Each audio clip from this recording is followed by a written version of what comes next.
Whether you operate one forklift or thousands, one location or hundreds, the new My Toyota customer portal can help you optimize your operation and material handling equipment.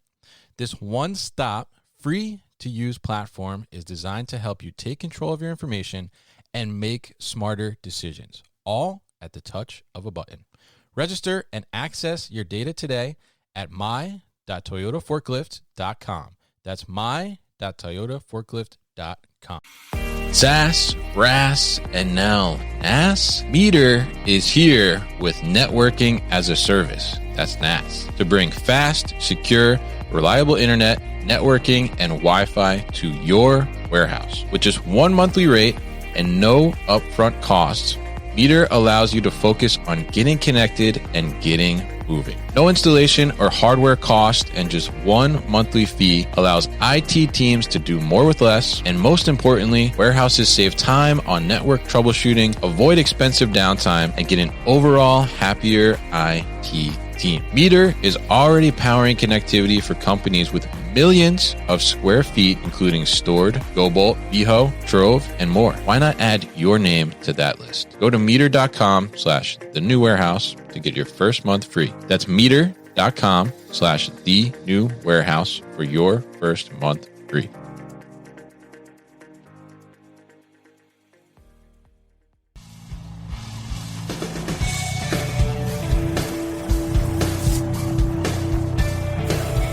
The New Warehouse Podcast, hosted by Kevin Lawton, is your source for insights and ideas from the distribution, transportation, and logistics industry. A new episode every Monday morning brings you the latest from industry experts and thought leaders. And now, here's Kevin.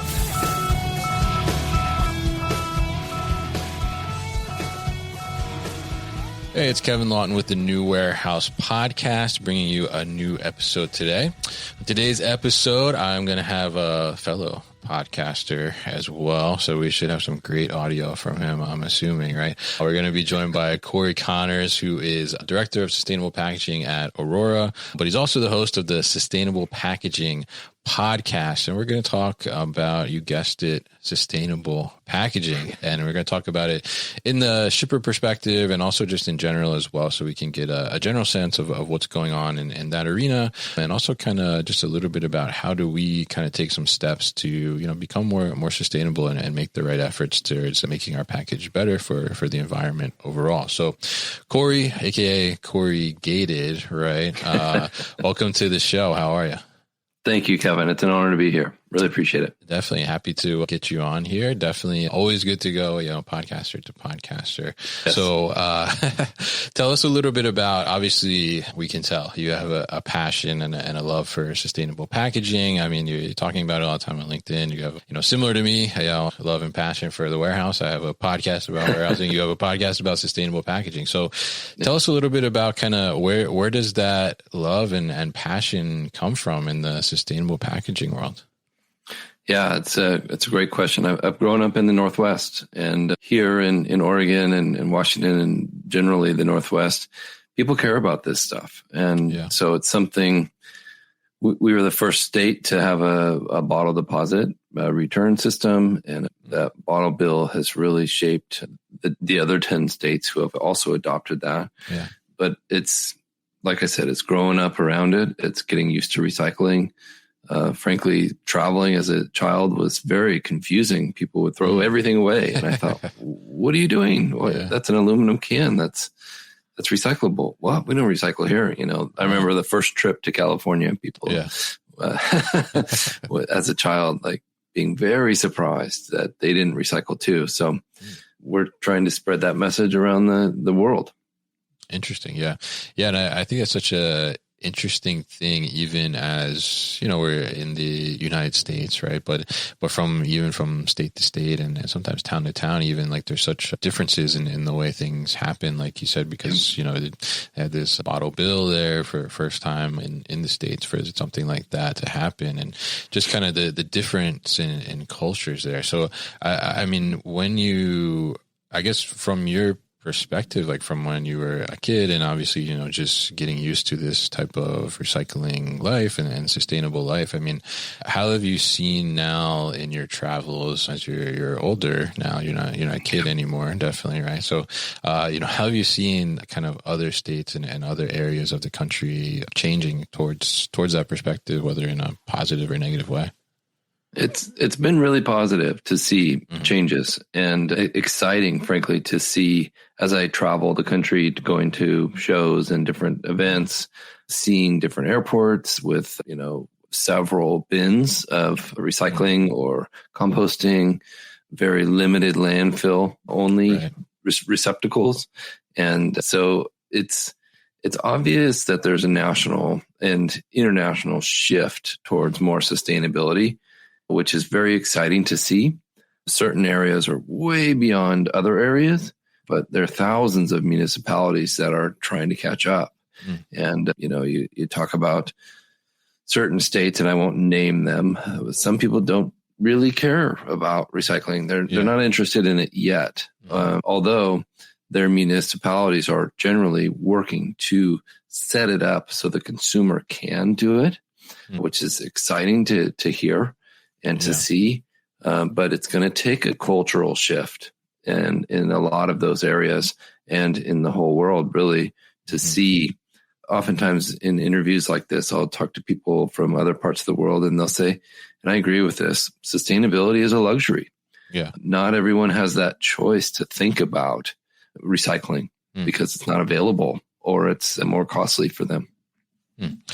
Very interesting. And I think, there's so many parts to that, right? And so many things that are happening, like whether it's the municipality side, as you mentioned, setting that up and making that available and accessible, or even to just the overall consumer interest in, hey, do we even care about this, right? It doesn't even matter to me right now. And, certainly you have the different schools of thought where, like, yes, it matters, like in the long run and for the future, and where people are like, it's not going to matter by the time I'm dead. So like, what do I care, right? So there's all these different kind of ranges of thought across the world, really, and just understanding those. But if we look at packaging in particular, there's so many different things that go into our overall sustainability goals or sustainability initiatives or views.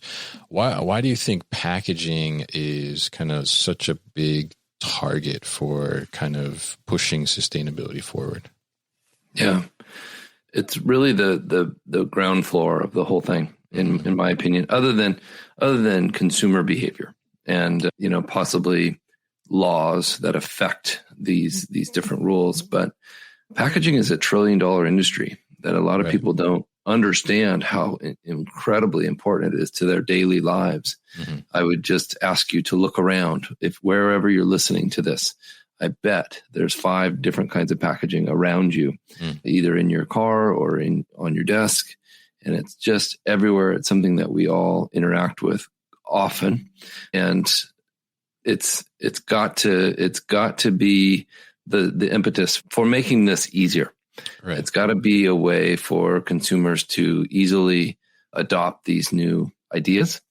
We need to make things that are monomaterial and easily identified as recyclable. Okay. And curbside, in my opinion, is the way to go. Using, and this is another way to do it, is using high PCR or post-consumer recycled content in that packaging. So we're creating this loop, the circular economy, where this packaging, even after it's been used, has new life as new packaging, either as reusable or recyclable packaging. Interesting. And yeah, I'm looking around here at my desk and I see all kinds of packaging here. So, it's certainly, like you said, everywhere and pretty much, everything we get as a consumer comes in some type of packaging, right? So there is, and typically a lot of that packaging ends up as just essential waste, right? It just ends up either going into the trash or going into recycling, whatever the case may be. So there's certainly a lot of opportunity there to, make that a better product, as you mentioned, with some of those things in there. And I think as we look at, we're the New Warehouse podcast here. I mean, we're pumping out, tons of boxes a day, right? And especially, I think you kind of called back to your youth. And I mean, even, from my youth as well, like we could say that, there's been just a overwhelmingly increase in probably corrugate that's being pumped out of warehouses every day and ending up on our front porch as we've moved so much more towards online shopping. So tell us a little bit about kind of from that perspective, like where is sustainable packaging heading in regards to like shipping product and shipping items? Yeah, there's a few directions it's going. So it's going to be, I always look at it like a pie, and the percentages keep changing. The slices of pie keep changing size. Things like reusable packaging, which if you look back at the history, the milkman days when your bottle of milk would show up on your doorstep in a glass bottle, you would drink it, and then you'd put it on your front porch and they would replace it with a new one. That kind of a system is coming back into life and into reality. It's kind of exciting to see. So companies like Loop Packaging, which is an offshoot of TerraCycle, they're really making strides there to make reusable packaging feasible. And of course, there's bumps along the road, but it's exciting to see. And then things like, as far as the warehouse goes, reusable boxes, whether it's plastic injection molded boxes or I look back at old wooden crates and how they used to be used for apples. Right. And, you take them to the farmer's market or the grocery store and you dump them into their bin and you take that back. Well, I'm seeing that more and more with different kinds of packaging being, used in perpetuity. And I think we take a lot of this from auto parts packaging, this reusable style of packaging has really been successful and frankly, a huge cost savings if it's done correctly in a closed loop. Right. But again, it's right size packaging, it's recyclable packaging, it's reusable. It's lots of good changes. Interesting. Yeah. It's pretty astounding. I mean, when you think about, and, I've worked in multiple warehouses and you just imagine like the amount of kind of corrugate you're just pumping out on a daily basis. And then you think about all of the other warehouses that are doing the same, like across the world. And it's just, tons and tons and tons. And it certainly needs to get to a point where there is more of that kind of loop. Like you said, some reusable packaging. I mean, is there anybody out there that's like really doing that well in terms of like from an e-commerce shipping perspective, sending out packaging from a warehouse that's then eventually coming back to that warehouse to be filled up with more orders at some point? Is there anybody out there doing that? Yeah, I've got a customer called Kalava, to Garden Highway. They're in the produce sector. And so their crates really actually need to be fairly waterproof. And because of the high moisture content in processing. So they send those to grocery stores. The grocery stores break them down. They're really cool design where it's collapsible. So, I don't know the exact number, but I think it's like 15 pallets of erected boxes goes to one that is flat. So on the return cycle, it's significantly less costly.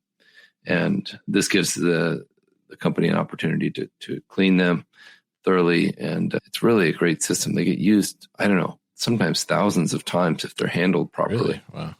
Yeah. Interesting.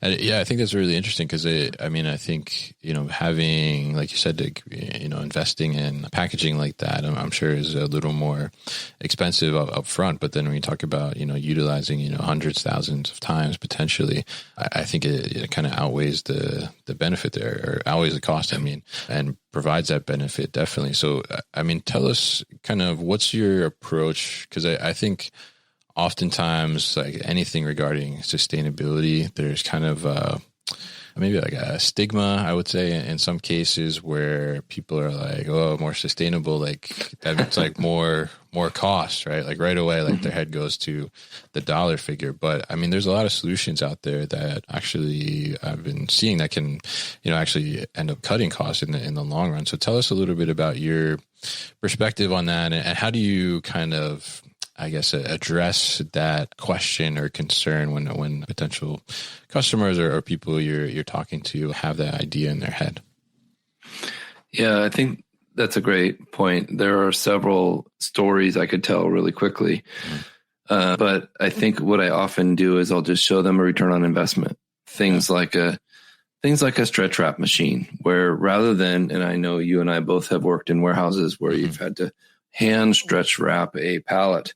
Yeah. And not only is that more costly, it's incredibly dangerous because usually you're walking backwards, you're hunched over. You can get dizzy. Yeah. Yeah. One lost time incident costs about $10,000, according to a number I heard about last year. And so imagine if this machine costs $10,000, right, already you're cost neutral. And if safety is important to you, which it is to almost every customer that I've ever talked to, it's number one priority. This investment makes sense really fast. So we've sold a lot of stretch wrap machines. Landtech is an amazing company that we work with. And the ROI is almost always less than 15 months, which is incredible.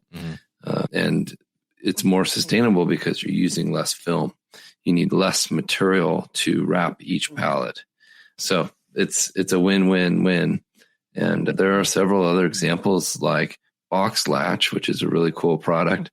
It's a niche product for warehouses that are trying to temporarily close their boxes. So rather than tape the box closed and store it for long periods of time, you have this very small plastic clip, and it closes the box. And then when you go to open it back up, there's no damage to the corrugated, and you can reuse the latch hundreds of times. So imagine the amount of tape they're saving themselves every 1,000 boxes. That's a lot of rolls of tape. Yeah, absolutely. I think that's pretty interesting. I hadn't heard of that before. I gotta look that up. I think that's a really cool, because even, in some cases, like you said, like you're taking like some pieces out of the box, and then you want to close it back up, put it back on the shelf, and you're gonna tape it potentially, and then retape it and tape it and tape it and tape it again, and it just becomes like a mess of a box essentially. So a really interesting solution. I think it's those little things that people don't think about, with those little kind of like tweaks that make a huge difference. And you mentioned there you guys are selling these wrap machines as well, and you're working for a company called Aurora. So tell us a little bit about Aurora and kind of how they're helping with the sustainable packaging world as well. Yeah, I'm really honored to work for Aurora. We are a global packaging company based out of Melbourne, Australia. Have about 70 locations in North America. Okay. 55 distribution centers, and the others are production facilities. But we have been global leaders in sustainability for many years. And it's exciting to be a part of kind of that tip of the spear, kind of really our new chief marketing officer, Chris Bradley, and I have really, along with the whole marketing team and frankly, the whole company, have been so focused on sustainability that it's exciting to finally have just the everything is focused on it. Everything we do, all of these different ideas come down to, well, is that more sustainable? Is it a better option for the planet? We want to be the most sustainable packaging company in the world. I think we're well on our way and already leaders in many of the different key points there. Interesting. So, and I love that you guys have such a focus on that. I mean, even like I went on the website and like right away, like it's talking about sustainable packaging, like right on the homepage. And it's not like an option like, oh, we have some sustainable options too as well. Like that's the focus. And I think that's like so important, because, making those options available, and then communicating that to customers and letting them know like what is out there, or even just, presenting them with options that make sense just from an operation perspective, but that are also sustainable, I think is a great thing too. And it goes like a long way to helping push that sustainability effort. So I'm curious from, you have such a large company there, Aurora. I mean, what really are people, customers coming to you saying that they want to focus on in their sustainability efforts? Like what's important to them on the packaging side? Like, is it, I don't know, pallets, wrap? Is it the corrugate? Like what's really important? Right. We'll be back after a quick break. You hear a lot about supply chains these days, because if the past couple years have taught us anything, it's that an efficient, well-managed supply chain is absolutely critical to keeping businesses successful and consumers happy. I'm Will Haywood, and I host a podcast called All Business, No Boundaries, where we talk about supply chains, how they work, what happens when they don't, and the innovations that are redefining what's possible in the world of logistics. Join me for insightful interviews with thought leaders and industry experts. We discuss how optimizing supply chains can break down the barriers that are holding businesses back. That's All Business, No Boundaries by DHL Supply Chain. Listen and subscribe wherever you get your podcasts.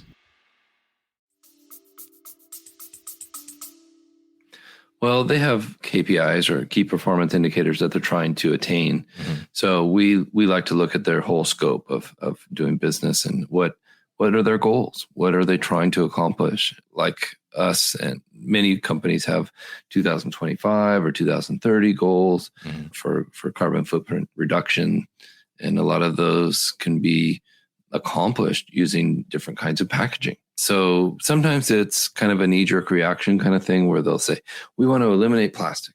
Yeah. And we want to, this is what we're going to do. We're going to go compostable. That's our direction. And so we'll talk them through, well, what does that mean? And what happens to compostable packaging when the consumer is done with it?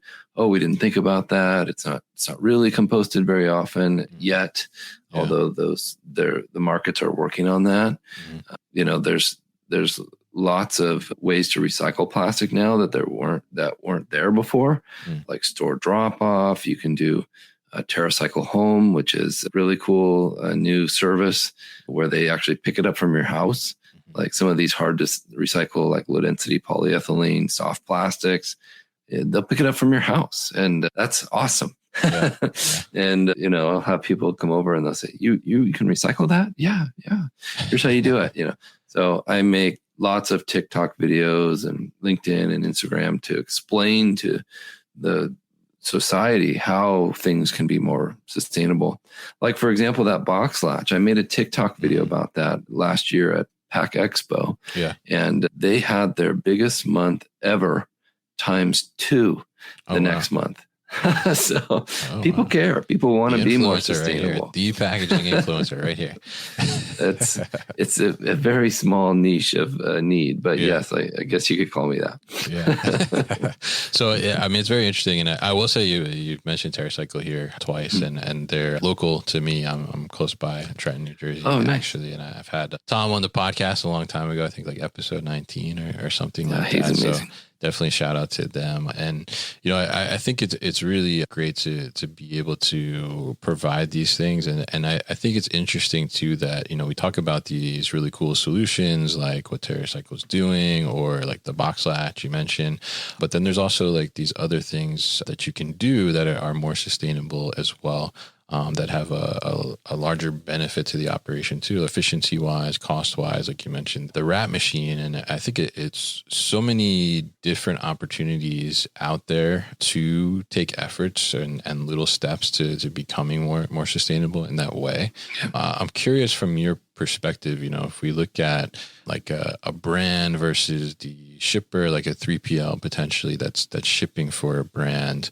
I mean, where do you think there's more responsibility in becoming more sustainable on the packaging side? Do you think like the 3PL has more responsibility there to utilize more efficient or more sustainable corrugate options, or is it on the brand to push the 3PL to say like, hey, this is what you're going to use for shipping our brand? Where does your thoughts kind of lie on that?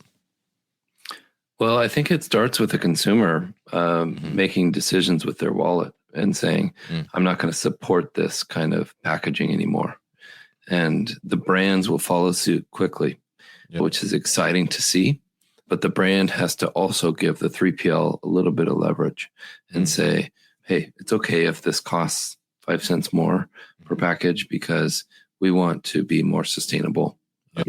If that's the case, oftentimes, like I said before, sustainable packaging can be a cost savings. You look at things like Scotch cushion lock, it's less money than plastic bubble and it takes up less space in a warehouse.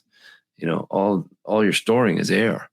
So what if you didn't, inflate it, quote unquote, until right before you need it. So that kind of thing's really cool and exciting to see, but we're all going to be in this together. Consumers, brands, retailers, 3PLs, even freight companies are involved because they oftentimes can have to rewrap a pallet again because it wasn't wrapped the first time. So, we need to be aware of that when we're wrapping a pallet the first time, that it's done well and we'll be able to handle cross-country trip if that's where it's going.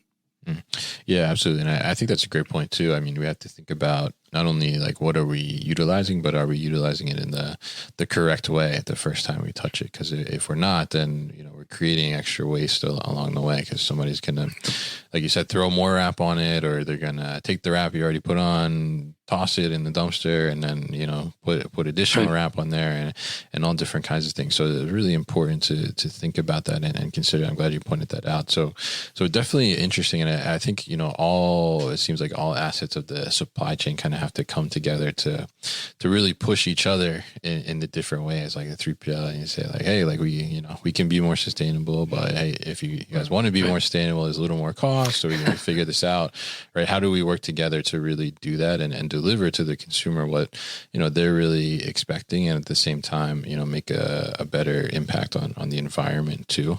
So it really interesting kind of thoughts from you and insights there. I think, if we look at right now, if people are listening and, they're working in the warehouse or, they're involved in supply chain in some way, or just even as a consumer as well. I mean, what do you think are some of the easiest, probably first steps they can take to really become more sustainable? What's like that typical low-hanging fruit of sustainability, I guess? Yeah, great question. And I, like I said, I've worked in a warehouse for 5 years. I've been to thousands of warehouses, and I'm also a consumer too. So I can answer that question from both points of view. Sure. As somebody that works in a warehouse or in a manufacturing facility, you can take it upon yourself to be the leader in sustainability and to say, listen, Mr. Manager, Miss Manager, I want to be in charge of this. I want to take this bull by the horns, and I want to see what we can actually recycle, and reach out to your local municipalities and see what they have available. There's a lot of new programs. Even Waste Management has a new Recycle Plus option where they're recycling plastics, and that plastic is becoming more and more valuable because companies like us want higher post-consumer recycled content in our new packaging. So you may even make more money for your company if you go to a municipality or a hauler that's paying for that plastic now, whereas before, and so imagine that. Imagine you're getting paid for it instead of paying to have it hauled away. So your balance sheet goes like this, and that's wonderful news in a very tight time of cash flow for companies. Yes, it's more work, and yes, you have to pay attention. But especially stretch film, that's such a simple one. All those pallets that come in that you break down, all those are stretch wrapped usually. And companies like Trex Decking takes that material and it turns it into building materials. It's incredible. They've recycled over 1 billion pounds of plastic. Oh wow! With a B. Like what? That's incredible. Yeah. I was going to actually ask you specifically about the stretch film there, because I think, if I look around the warehouse and in my experiences, I mean, it's typically like the one thing that always like stood out to me as like something that seems like difficult to recycle or figure out a way to like collect this, or really just ends up like in the dumpster essentially. So I mean, those programs are pretty widely spread, or Yes. Yeah. What's it called? Trex Plus or something like that. But TREX, check them out, look them up online, reach out to them, say, how do I get this material to you? What's the best way? They've partnered with local haulers. I think it's critical that, I mean, some of these warehouses are getting hundreds of trucks a day, and each truck has 30 something pallets on it, or whatever the case may be. Imagine those volumes of film that could be recycled fairly easily and then turned back into new stretch film or building materials or things like that. It's something that we can do at home too with the TerraCycle Home or Waste Management Recycle Plus or Recyclops. There's all of these companies, Ridwell, that will collect it from your house. And not just film, not just plastic, but batteries, light bulbs, textiles often. Yeah. It's an incredible new opportunity to be more sustainable. Very interesting. And I would definitely highlight some of those on our website as well. And it's really interesting to talk to you, Cory, and learn more about kind of this world that you're so passionate and have loved since such a young age, growing up with sustainable packaging all around you. So it's really great the resources that you're putting out there and educating people on this world, because I think it's really important to do this. And with us in the kind of logistics supply chain world, I mean, we create so much waste, and we're responsible for so much of the emissions even going into the world overall as in our industry. There's so much opportunity there for us to improve and get better. And I think, packaging is certainly one of those that we can do. So if people are listening and, they're interested in learning more about the sustainable packaging side, you have a podcast about that. So tell us a little bit quickly, kind of like a little bit about the podcast, what people can expect when they listen to it and where they can find it. Oh, thank you so much. Sure. Yeah, it's on all the major channels. It's just called Sustainable Packaging Podcast with Cory Connors, and it's a picture of my face. So it's easy to find. It's a green and yellow logo. It's on Apple, Spotify, Google, all the major ones. Also check out my newsletter on LinkedIn, and reach out on there. I'm very active on LinkedIn. Yes, he is. Definitely. I will attest to that. That's how I connected with him. So too much sometimes. So, I mean, I'm a self LinkedIn addict as well. So I will never say too much. I'm on your side. Thank you. So we definitely put all that information for people to find so they can continue on their sustainability journey and get some help from Cory as well at thenewwarehouse.com. So Cory, thank you very much for joining me on the show today. You've been listening to the New Warehouse Podcast with Kevin Lawton. Subscribe and check us out online at thenewwarehouse.com.